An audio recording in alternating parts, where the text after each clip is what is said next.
Well, let me now touch on yet another aspect of our study of tonalization, and that is the matter of slurs. Speaking from my experience these many years, when a slur is called for, like this,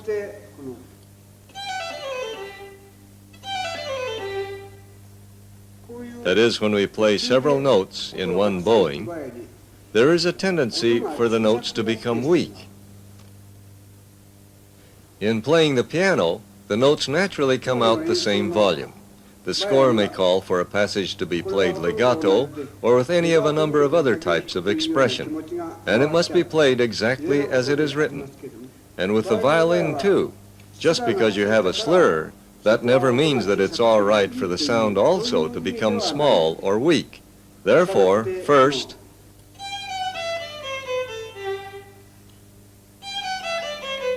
bow the individual notes like that, then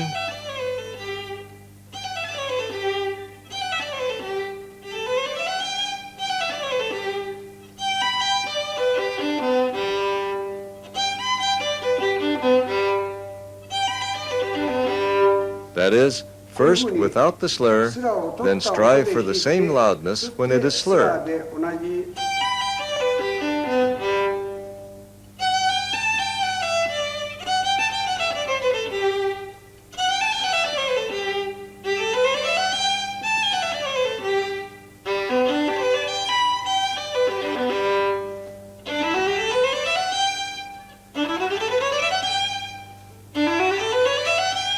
If we have the students study in this way, then they'll learn that when there is a slur, it must be played at a constant volume, just as when there is none. It's much like singing. That is, you'd never expect a passage sung to get weak just because it is slurred.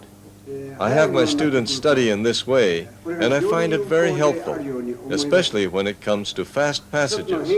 One trouble here is that many teachers for a long time have let students think that if a slur is called for, this naturally means the sound gets smaller. I myself believe a passage should be played so that it is expressed with the slur at just the same volume the composer would have wanted it to be played without the slur. And so I have the students study in this way. This matter of constant volume is probably the biggest problem among those relating to changing strings. When we change strings, the angle of the bow varies, but this finger never changes, and we keep the same touch on the bow with constant pressure and contact, but just change strings. In this way, we can keep the same loudness, but if our elbow changes too, like this, then the volume of the tone falls off. So instead,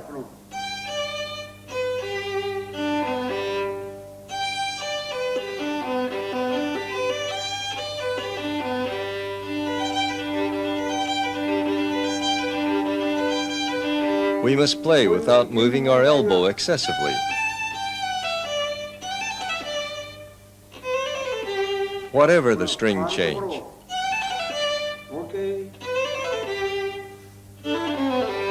This practice in changing strings while keeping constant volume is very basic, so we should all pay attention to these points.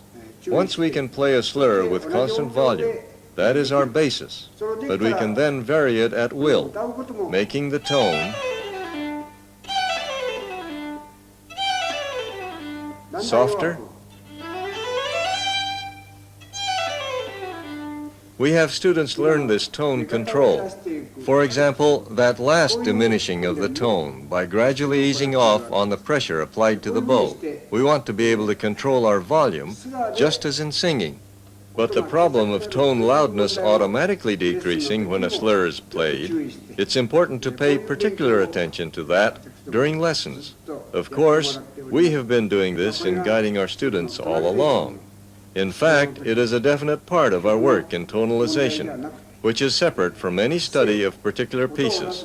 This practice in achieving beautiful sound, which we call tonalization, we do this on a regular basis before working on individual pieces. Thank you.